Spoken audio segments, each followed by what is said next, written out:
os graus mais elevados e da possibilidade de reparar seus erros no mesmo meio em presença dos seres a quem ofendeu, possibilidade que representa para ele o mais poderoso meio de realizar o seu progresso moral.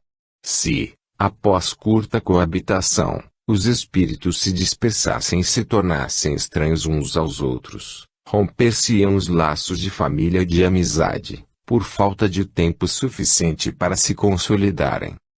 Ao inconveniente moral se juntaria um inconveniente material.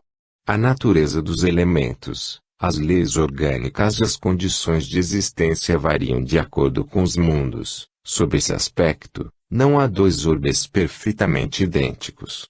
Nossos tratados de física, de química, de anatomia, de medicina, de botânica etc.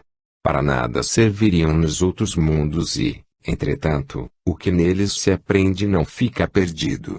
Não só isso desenvolve a inteligência, como também as ideias que se colhem de tais obras auxiliam a aquisição de outras. Capítulo 6, itens 61 e seguintes. Se o espírito fizesse sua aparição apenas uma única vez, muitas vezes de curta duração, num mesmo mundo, em cada migração ele se acharia em condições inteiramente diferentes. Operaria de cada vez sobre elementos novos, com forças e segundo leis que desconheceria, antes de ter tido tempo de elaborar os elementos conhecidos, de os estudar e de os aplicar. De cada vez teria de fazer um novo aprendizado e essas mudanças incessantes representariam um obstáculo ao progresso. O espírito, portanto, tem de permanecer no mesmo mundo, até que haja adquirido a soma de conhecimentos e o grau de perfeição que esse mundo comporta. Item 31. Que os espíritos deixem, por um mundo mais adiantado, aquele do qual nada mais podem conseguir, é como deve ser e é. Tal o princípio. Se existem alguns que deixam antes do tempo o mundo em que vinham encarnando, isso é devido a causas individuais que Deus, em sua sabedoria, examina atentamente. Tudo na criação tem uma finalidade, sem o que Deus nem seria prudente, nem sábio. Ora, se a Terra não devesse ser mais que uma etapa do progresso para cada indivíduo, que utilidade haveria para os espíritos das crianças que morrem em tenra idade, de aí passarem alguns anos, alguns meses, algumas horas, durante as quais nada podem adquirir dele? Dá-se a mesma coisa com os deficientes mentais. Uma teoria somente é boa quando resolve todas as questões que lhe dizem respeito. O caso das mortes prematuras tem sido uma pedra de tropeço para todas as doutrinas, exceto para a doutrina espírita, a única que a resolveu de maneira racional e completa. Para o progresso daqueles que cumprem na Terra uma missão normal, há vantagem real em voltarem ao mesmo meio para aí continuarem o que deixaram inacabado, muitas vezes na mesma família ou em contato com as mesmas pessoas, a fim de repararem o mal que tenham feito ou de sofrerem a pena de talião. Imigrações e migrações dos espíritos. 35. No intervalo de suas existências corpóreas, os espíritos se encontram no estado de erraticidade e formam a população espiritual ambiente do globo. Pelas mortes e pelos nascimentos, as duas populações, terrestre e espiritual, desaguam incessantemente uma na outra. Há, pois, diariamente, imigrações do mundo corpóreo para o mundo espiritual e imigrações do mundo espiritual para o mundo corpóreo, é o estado normal. 36. Em certas épocas, reguladas pela sabedoria divina, essas imigrações e imigrações se operam em massas mais ou menos consideráveis, em virtude das grandes revoluções que lhes acarretam a partida simultânea em quantidades enormes, logo substituídas por quantidades equivalentes de encarnações. Devem-se, portanto, considerar os flagelos destruidores e os cataclismos como ocasiões de chegadas e partidas coletivas, meios providenciais de renovamento da população corporal do globo, de ela se retemperar pela introdução de novos elementos espirituais mais depurados. É verdade que há destruição de grande número de corpos nessas catástrofes. Isso, contudo, não passa de vestimentas que se rasgam, já que nenhum espírito perece, eles apenas mudam de planos. Em vez de partirem isoladamente, partem em bandos. Essa a única diferença, visto que, por uma causa ou por outra, cedo ou tarde fatalmente terão que partir. As renovações rápidas, quase instantâneas, que se produzem no elemento espiritual da população, em consequência dos flagelos destruidores, apressam o progresso social. Sem as imigrações e imigrações que de tempos em tempos lhe vêm dar violento impulso, esse progresso só se realizaria com extrema lentidão. É de notar-se que todas as grandes calamidades que dizimam as populações são sempre seguidas de uma era de progresso de ordem física, intelectual ou moral e, por conseguinte, no estado social das nações nas quais elas ocorrem.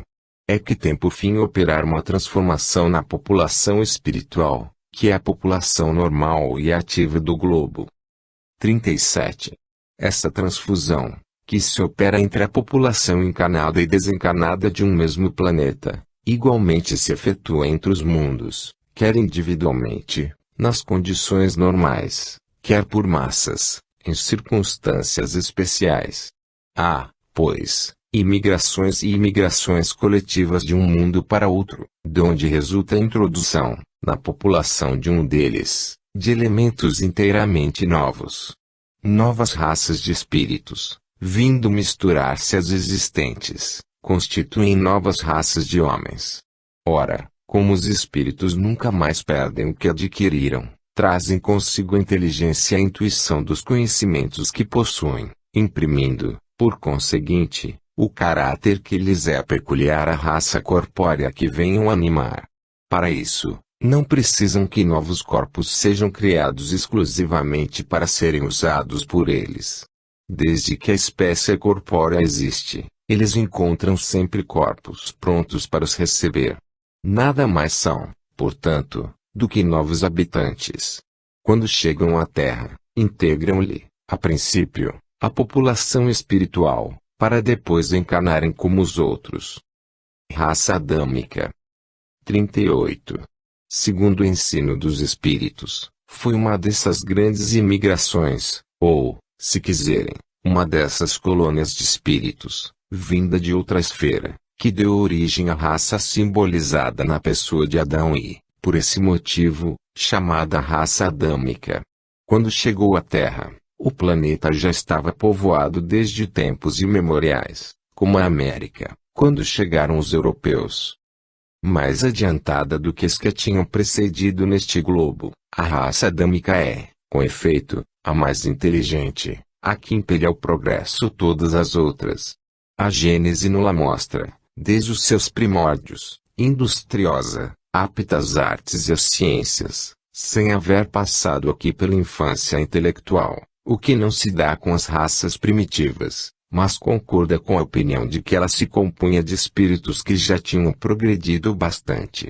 Tudo prova que a raça adâmica não é antiga na Terra e nada se opõe a que seja considerada como habitando este globo desde apenas alguns milhares de anos, o que não estaria em contradição nem com os fatos geológicos nem com as observações antropológicas, antes tenderia a confirmá-las. 39. No estado atual dos conhecimentos, não é admissível a doutrina segundo a qual todo o gênero humano procede de uma individualidade única, de há 6.000 anos somente até hoje. As principais considerações que a contradizem, tomadas à ordem física e à ordem moral, resumem-se nos seguintes tópicos. Do ponto de vista fisiológico, algumas raças apresentam tipos particulares característicos que não lhes permitem uma origem comum. Há diferenças que evidentemente não são simples efeito do clima, pois que os brancos que se reproduzem nos países dos negros não se tornam negros e reciprocamente. O ardor do sol queima e escurece a epiderme, porém nunca transformou um branco em negro, nem lhe achatou o nariz, ou mudou a forma dos traços da fisionomia, nem lhe tornou lanudo nem crespo o cabelo comprido e sedoso.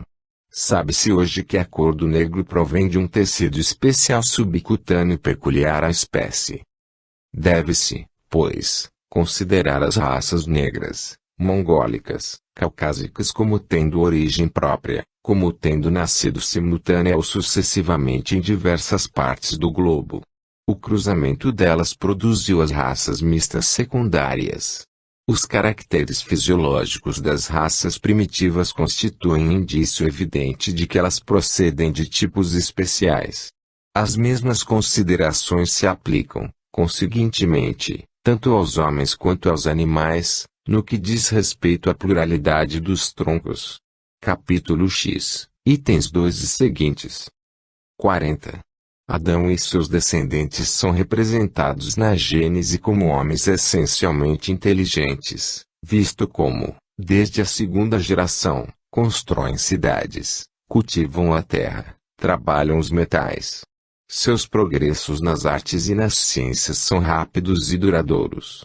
Não se conceberia, portanto, que esse tronco tenha tido, como ramos, numerosos povos tão atrasados, de inteligência tão rudimentar, que ainda em nossos dias rastejam a animalidade, que hajam perdido todos os traços e, até, a menor lembrança do que faziam seus pais. Tão radical diferença nas aptidões intelectuais e no desenvolvimento moral atesta, com evidência não menor, uma diferença de origem. 41. Independentemente dos fatos geológicos, a prova da existência do homem na Terra, antes da época fixada pela Gênese, é tirada da população do globo. Sem falar da cronologia chinesa, que, dizem alguns, remonta a 30.000 anos, documentos mais autênticos provam que o Egito, a Índia e outros países já eram povoados e floresciam, pelo menos, 3.000 anos antes da era cristã, ou seja, 1.000 anos depois da criação do primeiro homem, segundo a cronologia bíblica. Documentos e observações recentes não deixam hoje dúvida alguma quanto às relações que existiram entre a América e os antigos egípcios, devendo-se, portanto, concluir que essa região já era povoada naquela época. Seria, então, forçoso admitir-se que, em 1.000 anos, a posteridade de um único homem foi capaz de povoar a maior parte da terra. Ora, semelhante fecundidade estaria em flagrante contradição com todas as leis antropológicas. 42. A impossibilidade se torna ainda mais evidente quando se admite, com a Gênese, que o dilúvio destruiu todo o gênero humano, com exceção de Noé e de sua família, que não era numerosa, no ano 1656 do mundo, ou seja, 2.348 anos antes da era cristã. Em realidade, pois, dataria apenas de Noé o povoamento da terra.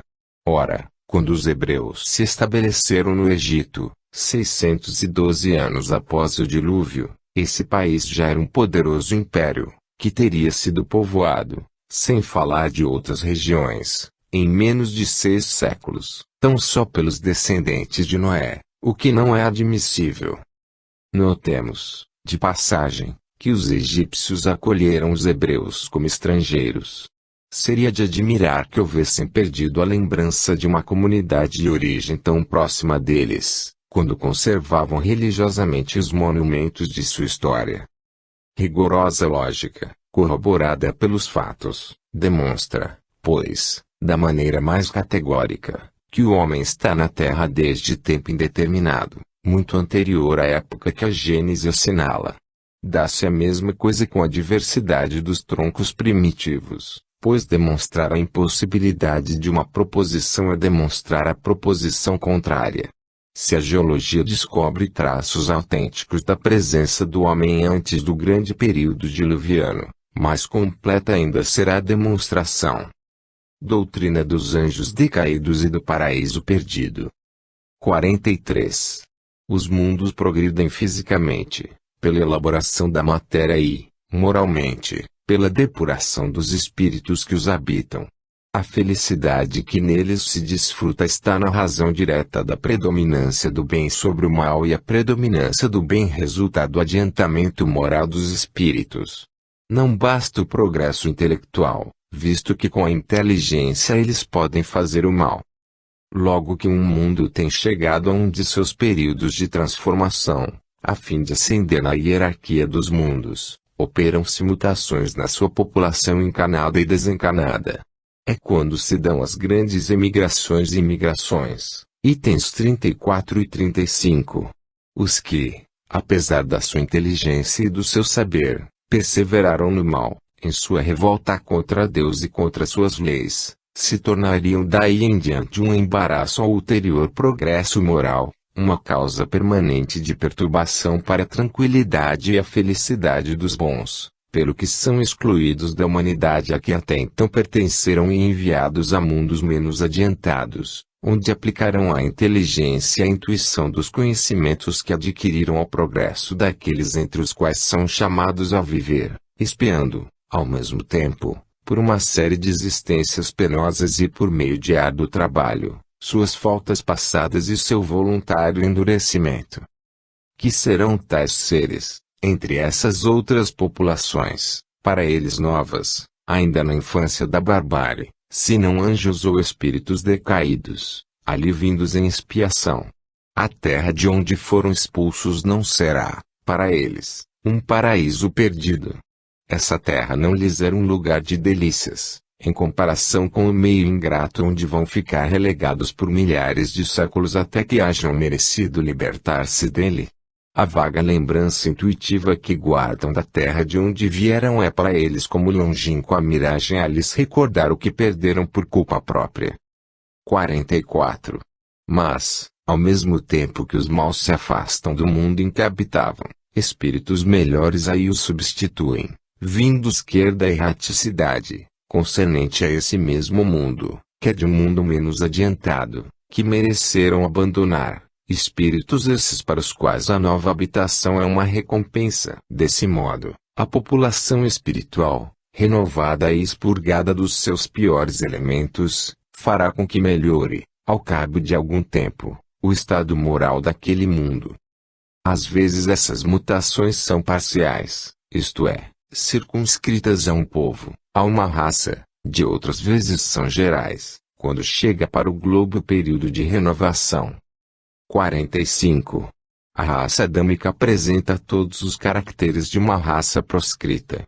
Os espíritos que a integram foram exilados para a terra, já povoada, mas de homens primitivos, imersos na ignorância, que aqueles tiveram por missão fazer progredir, levando-lhes as luzes de uma inteligência desenvolvida.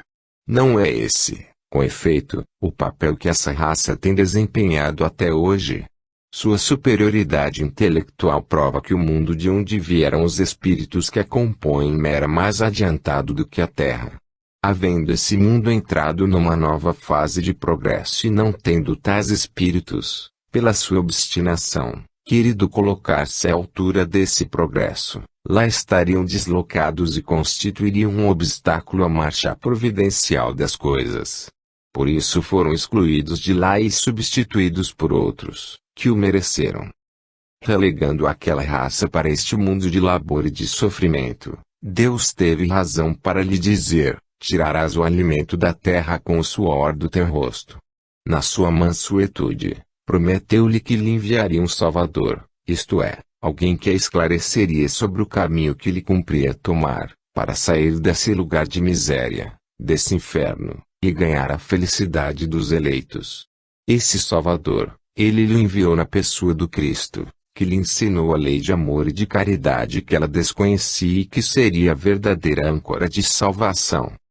É igualmente com o objetivo de fazer que a humanidade progrida em determinado sentido que os espíritos superiores, embora sem ter as qualidades do Cristo, encarnam de tempos a tempos na Terra para desempenhar missões especiais, proveitosas, simultaneamente, ao adiantamento pessoal deles, se as cumprirem de acordo com os desígnios do Criador.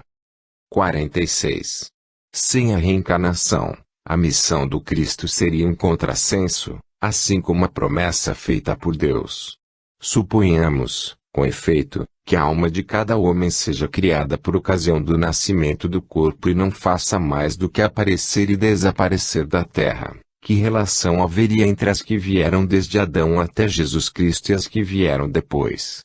Todas seriam estranhas umas às outras. A promessa de um Salvador, feita por Deus, não podia aplicar-se aos descendentes de Adão, uma vez que suas almas ainda não estavam criadas. Para que a missão do Cristo pudesse corresponder às palavras de Deus, seria preciso que estas se aplicassem às mesmas almas. Se são novas estas almas, não podem estar maculadas pela falta do primeiro pai, que é apenas pai carnal e não pai espiritual.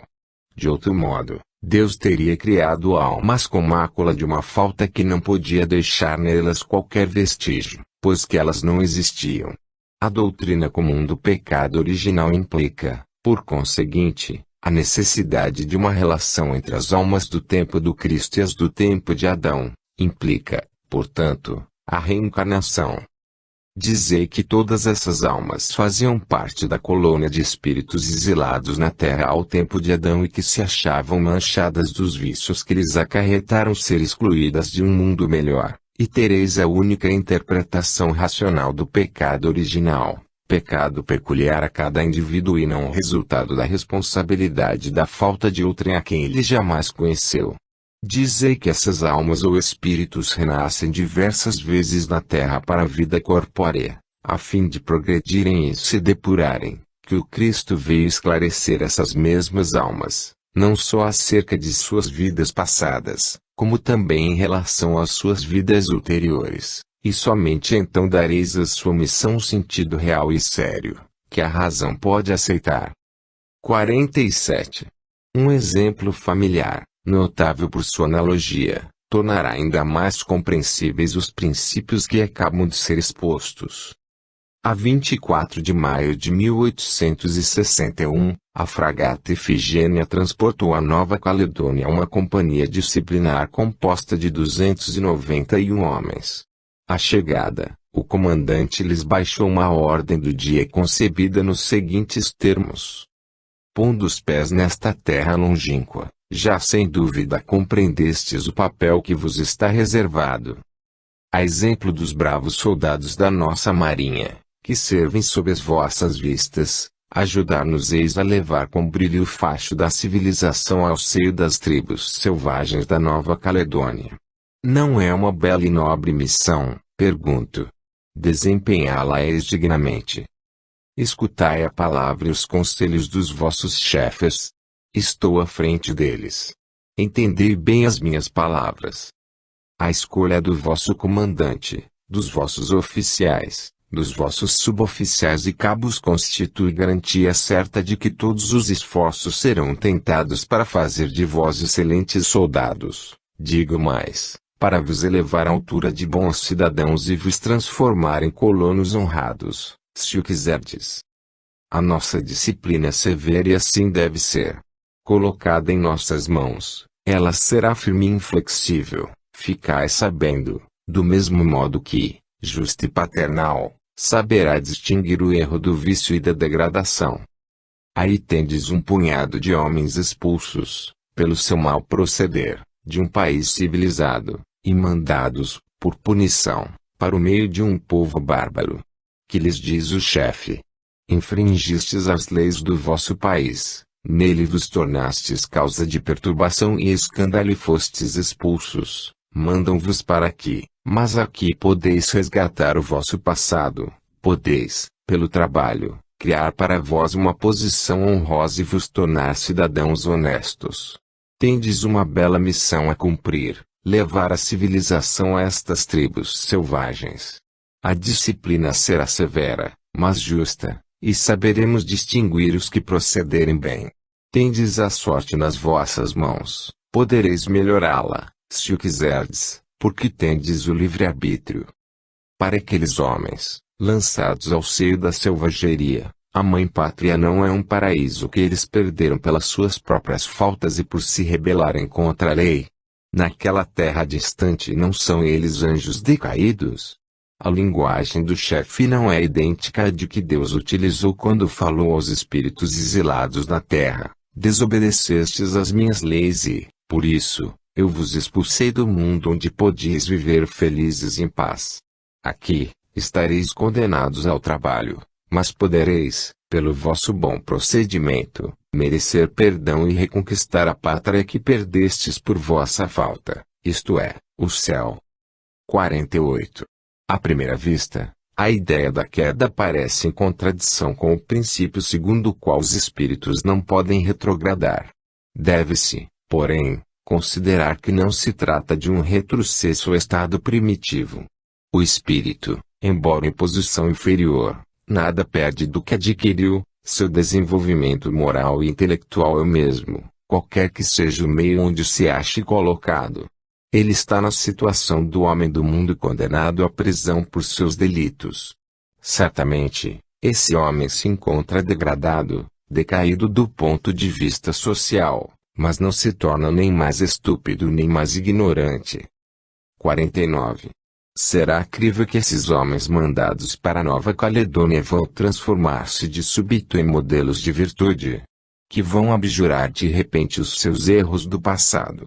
Seria desconhecer a humanidade, quem assim pensasse. Pela mesma razão, os espíritos da raça adâmica, uma vez transplantados para a terra de exílio, não se despojaram instantaneamente do seu orgulho e de seus maus instintos, ainda por muito tempo conservaram as inclinações que traziam, um resto da velha levedura. Ora, não é esse o verdadeiro pecado original? Capítulo 12. Gênese mosaica. Os 6 dias. 1. Capítulo 1 a 1. No começo Deus criou o céu e a terra. 2. A terra era uniforme e inteiramente nua, as trevas cobriam a face do abismo e o Espírito de Deus pairava sobre as águas. 3. Ora, Deus disse, faça-se a luz e a luz foi feita. 4. Deus viu que a luz era boa e separou a luz das trevas. 5. Deu à luz o nome de dia e às trevas o nome de noite, da tarde e da manhã fez o primeiro dia. 6. Disse Deus também, faça-se o firmamento no meio das águas e que ele separe das águas as águas. 7. E Deus fez o firmamento e separou as águas que estavam debaixo do firmamento das que estavam acima do firmamento. E assim se fez. 8. E Deus deu ao firmamento o nome de céu, da tarde e da manhã se fez o segundo dia. 9. Disse Deus ainda, reúnam num só lugar as águas que estão sob o céu e apareça o elemento árido. E assim se fez. 10. Deus deu ao elemento árido o nome de terra e chamou mar a todas as águas reunidas. E viu que isso estava bem. 11. Disse mais, produz a terra a erva verde que traz a semente e árvores frutíferas que deem frutos cada um de uma espécie, e que contenham em si mesmas as suas sementes, para se reproduzirem na terra. E assim se fez. 12. A terra então produziu a erva verde que trazia consigo a sua semente, conforme a espécie, e árvores frutíferas que continham em si mesmas que suas sementes, cada uma de acordo com a sua espécie. E Deus viu que estava bom. 13. E da tarde e da manhã se fez o terceiro dia. 14. Deus disse também, façam-se corpos de luz no firmamento do céu, a fim de que separem o dia da noite e sirvam de sinais para marcar o tempo e as estações, os dias e os anos. 15. Brilhem eles no firmamento do céu e iluminem a terra. E assim se fez. 16. Deus então fez 2 grandes corpos luminosos, um, maior, para presidir ao dia, o outro, menor, para presidir à noite. Fez também as estrelas. 17. E os pôs no firmamento do céu, para brilharem sobre a terra. 18. Para presidirem ao dia e à noite e para separarem a luz das trevas. E Deus viu que estava bom. 19. E da tarde e da manhã se fez o quarto dia. 20. Disse Deus ainda, produzam as águas animais vivos que nadem nas águas e pássaros que voem sobre a terra debaixo do firmamento do céu. 21.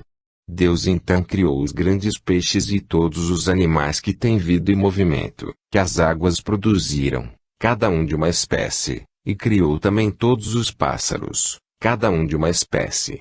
Viu que estava bom. 22. E os abençoou, dizendo, crescei e multiplicai-vos e enchei as águas do mar, e que os pássaros se multipliquem sobre a terra. 23. E da tarde e da manhã se fez o quinto dia. 24. Também disse Deus: produz a terra animais vivos, cada um de sua espécie, os animais domésticos e os animais selvagens, em suas diferentes espécies. E assim se fez. 25. Deus fez, pois, os animais selvagens da terra em suas espécies, os animais domésticos e todos os répteis, cada um de sua espécie. E Deus viu que estava bom. 26. Disse, em seguida, façamos o homem à nossa imagem e semelhança, e que lhe mande sobre os peixes do mar, os pássaros do céu, os animais, sobre toda a terra e sobre todos os répteis que se movem na terra. 27. Deus então criou o homem à sua imagem e o criou à imagem de Deus e o criou macho e fêmea. 28. Deus os abençoou e lhes disse: crescei e multiplicai-vos, enchei a terra e sujeitai-a, dominai sobre os peixes do mar, sobre os pássaros do céu e sobre todos os animais que se movem na terra. 29. Disse Deus ainda: dei-vos todas as ervas que trazem sua semente à terra e todas as árvores que encerram em si mesmas suas sementes, cada uma de uma espécie, a fim de que vos sirvam de alimento. 30. E dei-as a todos os animais da terra, a todos os pássaros do céu, a tudo que se move na terra e que é vivo e animado, a fim de que tenham com que se alimentar. E assim se fez. 31. Deus viu todas as coisas que havia feito, eram todas muito boas. 32. E da tarde e da manhã se fez o sexto dia. Capítulo 2-1. O céu e a terra ficaram, pois, acabados assim com todos os seus ornamentos. 2. Deus terminou no sétimo dia toda a obra que fizera e repousou nesse sétimo dia, após haver acabado todas as suas obras. 3. Abençoou o sétimo dia e o santificou, porque cessara nesse dia de produzir todas as obras que criara. 4. Tal a origem do céu e da terra e é assim que eles foram criados no dia que o Senhor fez um e outro. 5. E que criou todas as plantas dos campos antes que houvessem saído da terra e todas as ervas das planícies antes que houvessem germinado. Porque o Senhor Deus ainda não tinha feito que chovesse sobre a terra e não havia homem para lavrá-la. 6. Mas da terra se elevava uma fonte que lhe regava toda a superfície. 7. O Senhor Deus formou, pois, o homem do limo da terra e lhe espalhou sobre o rosto um sopro de vida, e o homem se tornou vivente e animado. 2.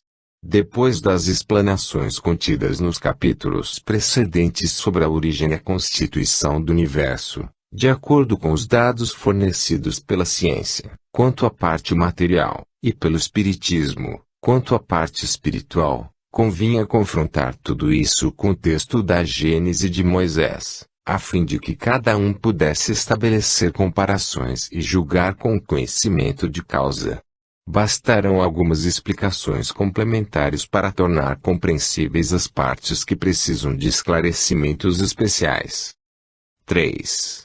Sobre alguns pontos, há, sem dúvida, notável concordância entre a Gênese de Moisés e a doutrina científica, mas seria erro imaginar que basta se substituam 6 dias de 24 horas da criação por 6 períodos indeterminados, para se tornar completa a analogia. Outro erro não menor seria acreditar-se que, salvo o sentido alegórico de certas palavras, a Gênese e a ciência caminham lado a lado, sendo uma, como se vê, simples paráfrase da outra. 4. Notemos, em primeiro lugar, conforme vimos no capítulo 7, item 14, que é inteiramente arbitrário o número de 6 períodos geológicos, visto que se eleva a mais de 25 o número de formações bem caracterizadas, número que, além disso, apenas determina as grandes fases gerais. Ele só foi adotado, no começo, para encaixar as coisas, o mais possível, no texto bíblico, numa época, aliás, pouco distante, em que se entendia que a ciência devia ser controlada pela Bíblia. É por isso que os autores da maior parte das teorias cosmogônicas, tendo em vista facilitar a sua aceitação, se esforçaram por se pôr de acordo com o texto sagrado. Logo que se apoiou no método experimental, a ciência sentiu-se mais forte e se emancipou. Hoje é ela que controla a Bíblia. Por outro lado, a geologia, tomando por ponto de partida unicamente a formação dos terrenos graníticos, não abrange, no cômputo de seus períodos, o estado primitivo da Terra. Tampouco se ocupa com o Sol, com a Lua e com as estrelas, nem com o conjunto do universo, que pertencem à astronomia. Para enquadrar tudo na Gênese, cumpre que se acrescente um primeiro período, que abarque essa ordem de fenômenos e ao qual se poderia chamar período astronômico. Além disso, nem todos os geólogos consideram o período diluviano como formando um período distinto, mas como um fato transitório, passageiro, que não mudou sensivelmente o estado climático do globo, nem marcou uma fase nova para as espécies vegetais e animais, visto que, com poucas exceções, as mesmas espécies se encontram antes como depois do dilúvio. Podemos, pois, desprezar esse período, sem, por isso, nos afastarmos da verdade. 5. O quadro comparativo que se segue, no qual se acham resumidos os fenômenos que caracterizam cada um dos 6 períodos, permite que se abranja o conjunto e se possa julgar as relações e as diferenças que existem entre os referidos períodos e a Gênese bíblica. Gênese, primeiro dia, o céu e a terra. A luz. Ciência. 1. Período astronômico, aglomeração da matéria cósmica universal, num ponto do espaço, em nebulosa que deu origem, pela condensação da matéria em diversos pontos, às estrelas, ao Sol, à Terra, à Lua e a todos os planetas. Estado primitivo fluídico e incandescente da Terra. Atmosfera imensa carregada de toda a água e vapor e de todas as matérias volatilizáveis. Gênese, segundo dia, o firmamento. Separação das águas que estão acima do firmamento das que lhe estão debaixo. Ciência. 2. Período primário. Endurecimento da superfície da Terra, pelo resfriamento, formação das camadas graníticas. Atmosfera espessa e ardente, impenetrável aos raios solares. Precipitação gradual da água e das matérias sólidas volatilizadas no ar. Ausência completa de vida orgânica. Gênese, terceiro dia, as águas que estão debaixo do firmamento se reúnem, aparece o elemento árido. A terra e os mares. As plantas. Ciência. 3. Período de transição. As águas cobrem toda a superfície do globo. Primeiros depósitos de sedimentos formados pelas águas. Calor úmido. O Sol começa a atravessar a atmosfera brumosa. Primeiros seres organizados da mais rudimentar constituição. Líquens, musgos, fetos, licopódios. Plantas herbáceas. Vegetação colossal. Primeiros animais marinhos, zoófitos, polipeiros, crustáceos. Depósitos de hulha. Gênese, quarto dia, o Sol, a Lua e as estrelas. Ciência. 4. Período secundário, superfície da Terra pouco acidentada, águas pouco profundas e paludosas. Temperatura menos ardente. Atmosfera mais depurada. Consideráveis depósitos de calcários pelas águas. Vegetação menos colossal, novas espécies, plantas lenhosas, primeiras árvores. Peixes, cetáceos, animais aquáticos e anfíbios. Gênese, quinto dia, os peixes e os pássaros. Gênese. Ciência. 5. Período terciário. Grandes entumecimentos da crosta sólida, formação dos continentes. Retirada das águas para lugares baixos, formação dos mares. Atmosfera depurada, temperatura atual produzida pelo calor solar. Gigantescos animais terrestres. Vegetais e animais da atualidade. Pássaros. Dilúvio universal. Gênese, sexto dia, os animais terrestres. O homem. Ciência, 6. Período quaternário ou pós-diluviano, terrenos de aluvião. Vegetais e animais da atualidade. O homem. 6.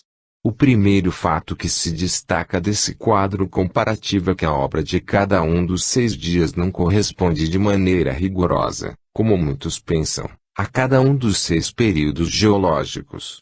A concordância mais notável é a da sucessão dos seres orgânicos, que é quase a mesma, com pequena diferença, e no aparecimento do homem, por último. Esse é um fato importante.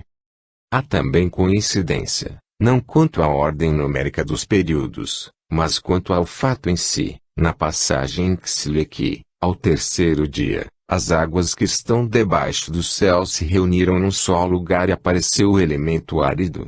É a expressão do que ocorreu no período terciário, quando as elevações da crosta sólida puseram a descoberto os continentes e repeliram as águas, que foram formar os mares. Foi somente então que apareceram os animais terrestres, segundo a geologia e segundo Moisés. 7. Quando Moisés diz que a criação foi feita em 6 dias, terá querido falar de dias de 24 horas, ou terá empregado essa palavra no sentido de período, de duração?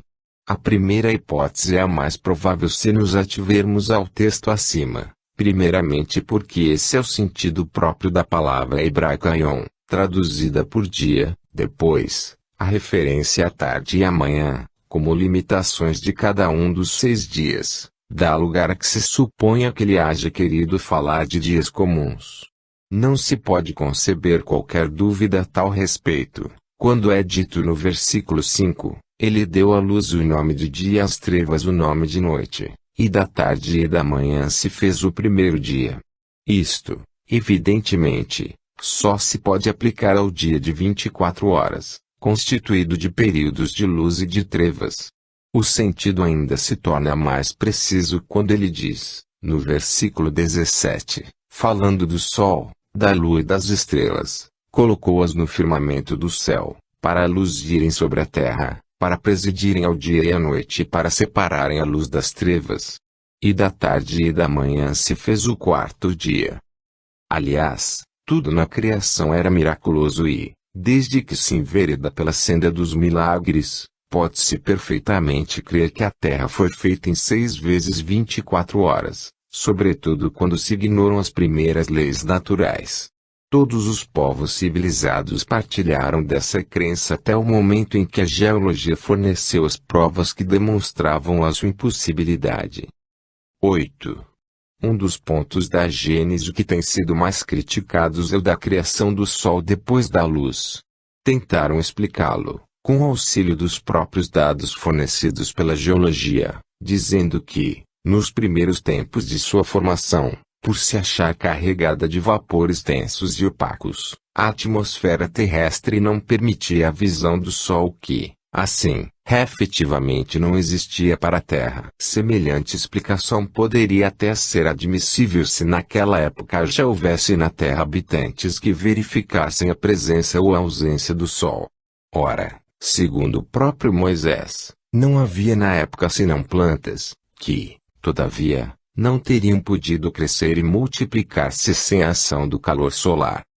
Há, pois, evidentemente, um anacronismo na ordem que Moisés estabeleceu para a criação do Sol, mas, involuntariamente ou não, ele não errou, dizendo que a luz precedeu o Sol.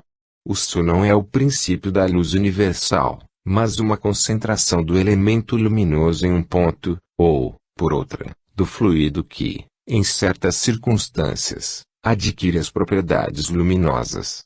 Esse fluido, que é a causa, havia necessariamente de preceder ao Sol, que é apenas um efeito. O Sol é causa, relativamente à luz que dele se irradia, é efeito, com relação à luz que recebeu.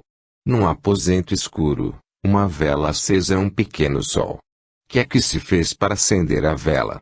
Desenvolveu-se a propriedade iluminante do fluido luminoso e concentrou-se num ponto esse fluido. A vela é a causa da luz que se difunde pelo aposento, mas, Caso não existisse o princípio luminoso antes da vela, esta não poderia ter sido acesa. O mesmo se dá com o Sol. O erro provém da ideia falsa, alimentada por longo tempo, de que o universo inteiro começou com a Terra, não se compreendendo, em consequência, que o Sol pudesse ser criado depois da luz. Sabe-se agora que, antes que o nosso Sol e a nossa Terra fossem criados, já existiam milhões de sóis e de terras no espaço, desfrutando, por conseguinte, da luz.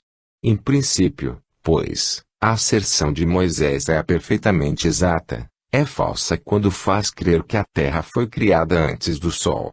Estando, pelo seu movimento de translação, sujeita ao Sol, a Terra houve de ser formada depois dele.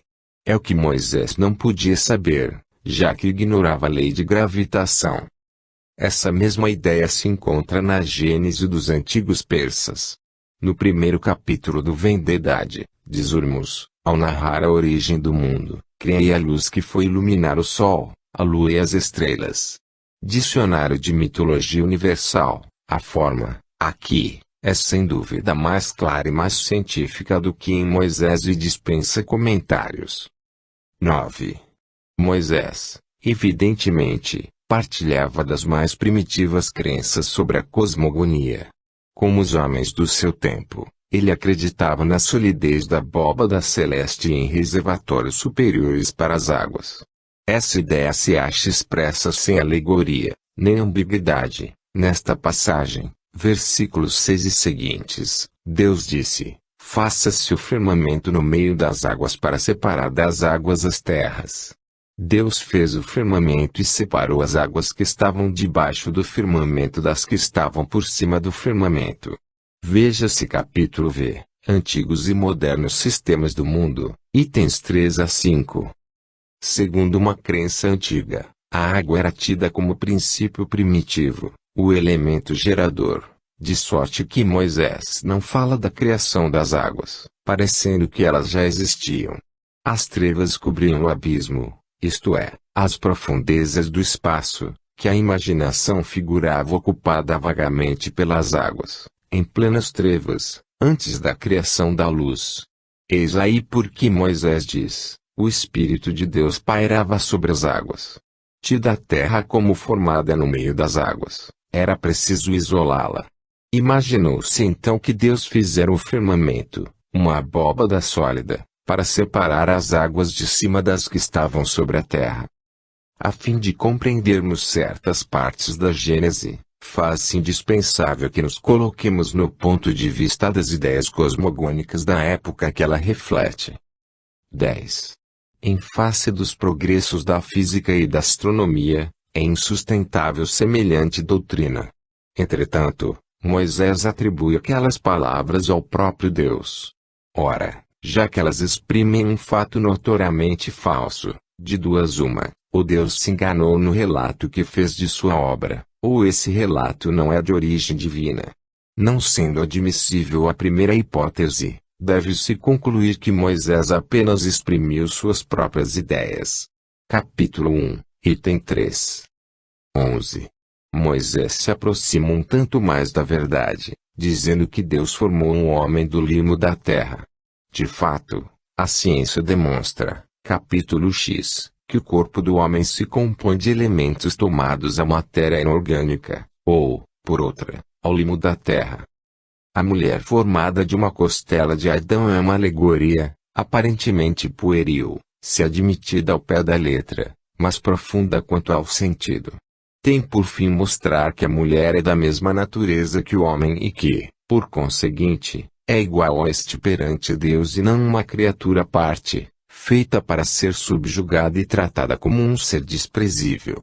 Tendo-a como saída da própria carne do homem, a imagem da igualdade é bem mais expressiva do que se houvera sido formada, separadamente, do mesmo limo. Equivale a dizer ao homem que ela é sua igual e não sua escrava, que ele a deve amar como parte de si mesmo. 12. Para espíritos incultos, sem nenhuma ideia das leis gerais, incapazes de abranger o conjunto e de conceber o infinito, Essa criação miraculosa e instantânea apresentava qualquer coisa de fantástico que feria a imaginação. O quadro do universo tirado do nada em alguns dias, por um só ato da vontade criadora, era para eles o sinal mais evidente do poder de Deus. Que descrição, com efeito, mais sublime e mais poética desse poder do que estas palavras. Deus disse: faça-se a luz, e a luz foi feita. Deus, a criar o universo pela ação lenta e gradual das leis da natureza, lhes teria parecido menor e menos poderoso. Precisavam qualquer coisa de maravilhoso, que saísse do modelo comum, porque, do contrário, teriam dito que Deus não era mais hábil do que os homens. Uma teoria científica e racional da criação os deixaria frios e indiferentes. Não rejeitemos, pois, a Gênese bíblica, ao contrário, estudemo-la, como se estuda a história da infância dos povos. Trata-se de uma época rica de alegorias, cujo sentido oculto se deve buscar, alegorias que se devem comentar e explicar com auxílio das luzes da razão e da ciência. Cumpre, no entanto, ao ressaltar as suas belezas poéticas e os seus ensinamentos velados pela forma imaginosa, que se lhe apontem expressamente os erros, no próprio interesse da religião. Esta será muito mais respeitada quando esses erros deixarem de ser impostos à fé, como verdades, e Deus parecerá maior e mais poderoso quando não lhe envolverem o nome em fatos controversos. Paraíso perdido. 13. Capítulo 2-8. Ora, o Senhor Deus plantara desde o começo um jardim de delícias, no qual pôs o homem que lhe formara. 9. O Senhor Deus também fizera sair da terra toda espécie de árvores belas ao olhar e cujo fruto era agradável ao paladar e, no meio do paraíso, a árvore da vida, com a árvore da ciência do bem e do mal. Jeová Elohim fez sair da terra, minha dama, toda árvore bela de se ver e boa para se comer, e a árvore da vida, Veetes Achaim, no meio do jardim, e a árvore da ciência do bem e do mal. 15. O Senhor tomou, pois, do homem e o colocou no paraíso de delícias, a fim de que o cultivasse e guardasse. 16. Deu-lhe também essa ordem e lhe disse: come de todas as árvores do paraíso. Jeová Elohim ordenou ao homem, ao Adão, dizendo: de toda árvore do jardim podes comer. 17. Mas não comas absolutamente o fruto da árvore da ciência do bem e do mal, porquanto, logo que o comeres, morrerás com toda a certeza. E a árvore da ciência do bem e do mal, ometes adat tobivara, não comerás, pois que no dia em que dela comeres morrerás. 14. Capítulo 3-1. Ora, a serpente era o mais astuto de todos os animais que o Senhor Deus formara na terra. E ela disse à mulher: porque Deus vos ordenou que não comesseis os frutos de todas as árvores do paraíso. E a serpente, Naash, era mais astuta do que todos os animais terrestres que Jeová Elohim havia feito. Ela disse à mulher: Eloasha, Elohim terá dito, não comereis de nenhuma árvore do jardim? 2. A mulher respondeu: comemos dos frutos de todas as árvores que estão no paraíso. Disse ela, a mulher, a serpente: podemos comer do fruto, miperi, das árvores do jardim. 3. Mas, quanto ao fruto da árvore que está no meio do paraíso, Deus nos ordenou que não comêssemos dele e que não lhe tocássemos, para que não corramos o perigo de morrer. 4. A serpente replicou à mulher: certamente não morrereis. 5. Mas, é que Deus sabe que, tão logo houverdes comido desse fruto, vossos olhos se abrirão e sereis como deuses, conhecendo o bem e o mal. 6. A mulher considerou então que o fruto daquela árvore era bom de comer, que era belo e agradável à vista.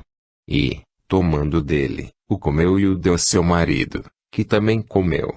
A mulher viu que a árvore era boa como alimento, e que era desejável a árvore para compreender, lesquio, e tomou de seu fruto, etc.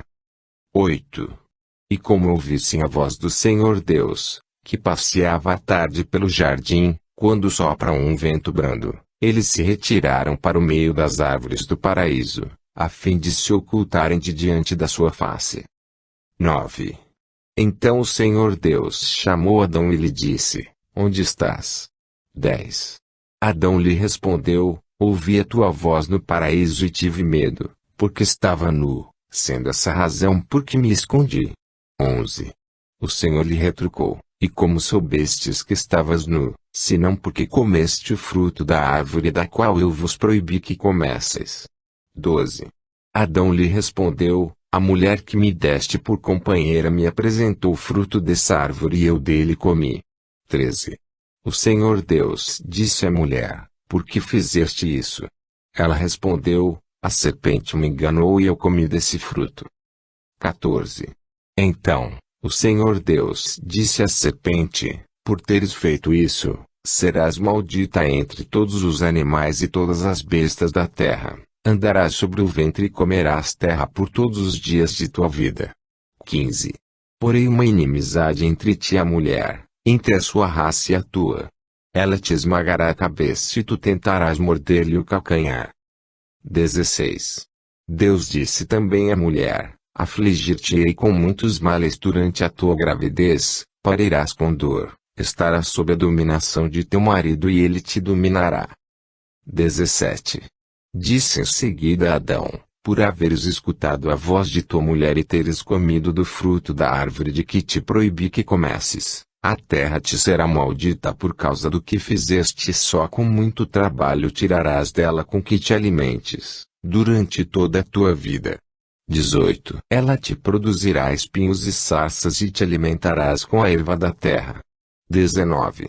E comerás o teu pão com o suor do teu rosto, até que voltes à terra de donde foste tirado, porque és pó e em pó te tornarás. 20. E Adão deu à sua mulher o nome de Eva, que significa vida, porque ela era mãe de todos os viventes. 21. O Senhor Deus também fez para Adão e sua mulher vestidura de peles com que os cobriu. 22. E disse: Eis aí Adão feito um de nós, sabendo o bem e o mal. Impeçamos, pois, agora, que ele deite mão à árvore da vida, que também tome do seu fruto e que, comendo desse fruto, vive eternamente. Jeová Eloi disse: Eis aí, o homem foi como um de nós para o conhecimento do bem e do mal, agora ele pode estender a mão e tomar da árvore da vida, veata pen lacheado velakaste meetes achaim, comerá dele e viverá eternamente. 23. O Senhor Deus o fez sair do jardim de delícias, a fim de que fosse trabalhar no cultivo da terra de onde ele fora tirado. E, tendo expulsado, colocou querubins diante do jardim de delícias, os quais faziam luzir uma espada de fogo, para guardarem o caminho que levava à árvore da vida. 15. Sob uma imagem pueril e às vezes ridícula, se nos ativermos a forma, alegoria oculta frequentemente grandes verdades. À primeira vista, haverá fábula mais absurda do que a de Saturno, o deus que devorava pedras, tomando-as por seus filhos. Entretanto, quanta filosofia e quanta verdade nessa figura, se lhe buscarmos o sentido moral. Saturno é a personificação do tempo, como todas as coisas são obra do tempo, ele é o pai de tudo que existe, mas também tudo se destrói com o tempo. Saturno a devorar pedras é o símbolo da destruição, pelo tempo, dos mais duros corpos, seus filhos, visto que se formaram com o tempo. E quem, segundo essa mesma alegoria, escapa a semelhante destruição? Somente Júpiter, símbolo da inteligência superior, do princípio espiritual que é indestrutível. É mesmo tão natural essa imagem que, na linguagem moderna, sem alusão à fábula antiga, se diz, de uma coisa que afinal se deteriorou, ter sido devorada pelo tempo, carcomida, devastada pelo tempo. Toda a mitologia pagã, aliás, não é mais, na realidade, do que um vasto quadro alegórico das diversas faces, boas e más, da humanidade. Para quem lhe busca o espírito, é um curso completo da mais alta filosofia, como acontece com as fábulas da atualidade. O absurdo estava em tomarem a forma pelo fundo. 16. Dá-se a mesma coisa com a Gênese, na qual se tem que perceber grandes verdades morais debaixo das figuras materiais que, tomadas ao pé da letra, seriam tão absurdas como se, em nossas